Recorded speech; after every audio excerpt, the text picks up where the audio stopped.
እግዚአብሔር ያዘጋጃል።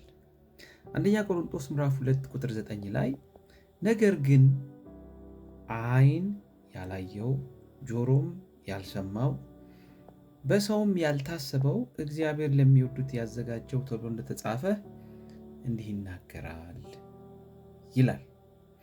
እንግዲህ እግዚአብሔር ምን አይነት አምላክ ነው ካላችሁኝ፣ እግዚአብሔር በጊዜው በፈቃዱ እንደ ሐሳቡ የሚያዘጋጅ አምላክ ነው። የዘላለሙንም ያዘጋጃል፣ የሰማዩንም ያዘጋጃል። ደግሞ በፈተና ውስጥ ባለፍንና ባለን ጊዜ የምድሩንም የሚያስፈልገንን ነገር የሚያዘጋጅ አምላክ ነው። ለምን ካላችሁኝ እግዚአብሔር አርቆ አሳቢና አዘጋጅ አምላክ ስለሆነ። የኛ አምላክ በመላምት በግምት አይደለም የሚሰራው። ወደፊት ሊመጣ ያለውን ያውቃል። ለዛም የሆነ ነገር ያዘጋጃል። እግዚአብሔር እኮ ምንድነው በመከራው ስናልፍ ከመውጫ ጋር መውጫን የሚያዘጋጅ አምላክ ነው። ስለዚህ ዛሬ እግዚአብሔር ለኔ ምንድነው የሚያዘጋጀው? ምንድነው አዘጋጅቶስ የሚያሻግረኝ የሚለውን ነገር እናያለን። 6 ነገሮች እግዚአብሔር ያዘጋጅልናል። አንደኛ እግዚአብሔር ስፍራን ያዘጋጃል። ዮሐንስ ወንጌል 14 ከ2 እስከ 3 በአባቴ ቤት ብዙ መኖሪያ አለ፣ እንዲህስ ባልኋችሁ ነበር፣ ስፍራ አዘጋጅላችሁ ዘንድ እሄዳለሁና ሄጄም ይላል ሄጄም ስፍራ ባዘጋጀውላችሁ እኔ ባለሁበት ደግሞ እናንተን ብትሆኑ ሁለተኛ እመጣለሁ ይላል። ኢየሱስ ክርስቶስ ወደ ሰማይ የሄደው ለምንድን ነው ካላችሁኝ የዘላለም መኖሪያ ሊያዘጋጅ ነው። አሁን ራሱ የዘላለም መኖሪያን እያዘጋጀ ነው።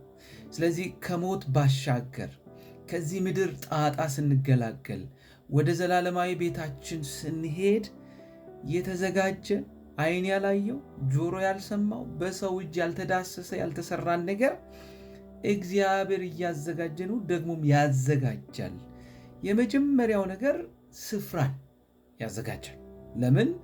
የሚያዘጋጅ አምላክ ስለሆነ። አንድ ሁለተኛ እግዚአብሔር ማዕድ ወይም ገበታን ያዘጋጃል። መዝሙረ ዳዊት 23 ቁጥር 5 ላይ እንደዚህ ይላል፣ በፊቴ ገበታን አዘጋጀል፣ በጠላቶቼም ፊት ለፊት ራሴን በዘይት ቀባህ፣ ጽዋይም የተረፈ ነው ይላል። ገበታ ወይም ማዕድ የሚበላ ነገር ነው።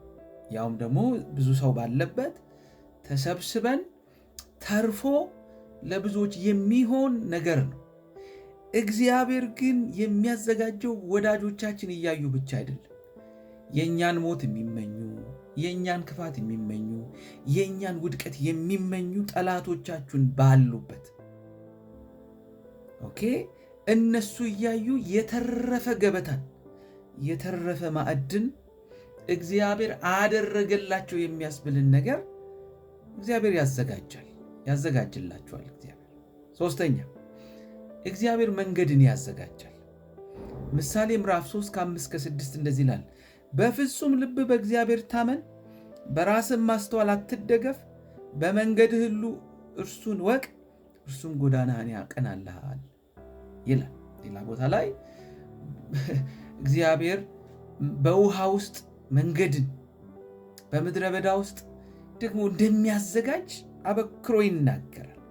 እኛ ብቻ በራሳችን ማስተዋል በራሳችን ጥበብ መደገፋችንን አቁመን በተጨነቅንበት ነገር ውስጥ ልባችንን እምነታችንን እግዚአብሔር ላይ እናድርግ እንጂ መውጫ መንገድ እግዚአብሔር ያዘጋጃል። ያውም ደግሞ የቀና ጎዳና እግዚአብሔር ያደርግልናል። አራተኛ እግዚአብሔር ኃይልን ያዘጋጃል።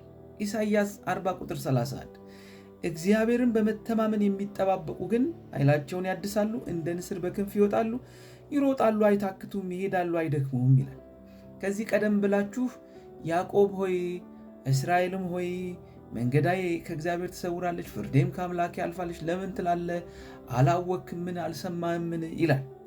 አንዳንድ ጊዜ መንገድም ፍርድም የተጓደለ ሲመስለን፣ እግዚአብሔር የረሳን ሲመስለን ካለንበት ሲቹዌሽን ውስጥ እንዴት እንወጣለን ብለን ስናስብ አይገርምም? እግዚአብሔርን በመተማመን ስንጠባበቅ ከዛ ነገር ውስጥ የምንወጣበት ልዩ ኃይል ያውም የሚያገናኘው ከንስር ጋር ነው። ንስር ጊዜውን ጠብቆ ራሱን አድሶ ሲወጣ እንደገና ለ40 ዓመት እንደገና ለ35 ዓመት የሚኖርበትን አቅም እንደሚያገኝ እግዚአብሔር ኃይል ይሰጠናል። በቃኝ ባልንበት ነገር ላይ፣ ሞት ይሻላል ባልንበት ነገር ላይ፣ እቺ ቀን እቺ ዓመት በእኔ አትለፍ ባልንበት ነገር ላይ፣ ለመሞት ተስተካክለን እቺ ሌሊት አትንጋ ባልንበት ነገር ላይ እንድንኖር የሚያስችለን አቅምና ብርታት እግዚአብሔር ይሰጠናል። እንድንቀጥል የሚያደርገን እግዚአብሔር ጉልበት ይሰጠናል። አሜን። ኃይል ይጨመርልናል። ኃይልን ያዘጋጃል፣ የሚያስቀጥል ኃይል። ሌላ እስካላችሁኝ እግዚአብሔር መልካም ስራዎችን ያዘጋጃል። ኤፌሶን ምዕራፍ 2 ቁጥር 10 እኛ ፍጥረቱ ነንና እንመላለስበት ዘንድ እግዚአብሔር አስቀድሞ ያዘጋጀውን መልካሙን ስራ ለማድረግ በክርስቶስ ኢየሱስ ተፈጠርን ይላልና በምድር ላይ ስንኖር ድንገት የመጣ ድንገት የተከሰተ ሰው የለም። እግዚአብሔር አቅዶ እግዚአብሔር አስቦ ነው ወደዚች ምድር ያመጣል። የትም የምንወለድ፣ ኢትዮጵያን የምንወለድ፣ አውሮፓ የምንወለድ፣ አሜሪካ የምንወለድ፣ የተወለድንበት ቦታ፣ የተወለድንበት ጊዜ፣ የተወለድንበት ሰዓት እግዚአብሔር አቅዶና አስቦ ያደረገው ነገር ነው። ከዚህ የተነሳ ስንመጣ አንድ አጀንዳ አለን። ምንድን ነው ካላችሁኝ፣ የእግዚአብሔር መልካም ስራ እንድንሰራ፣ የመንግስቱን ስራ እንድናስቀጥል ነው የተፈጠርነው። ስለዚህ ያንን መልካም ስራ በእኛ ህይወት ሊፈጽመው ያለውን አንዳች ነገር አዘጋጅቶ ነው ያመጣን ማለት ነው። ስለዚህ በህይወታችን የሚፈጸም አንዳች መልካም ስራ እግዚአብሔር ያዘጋጃል።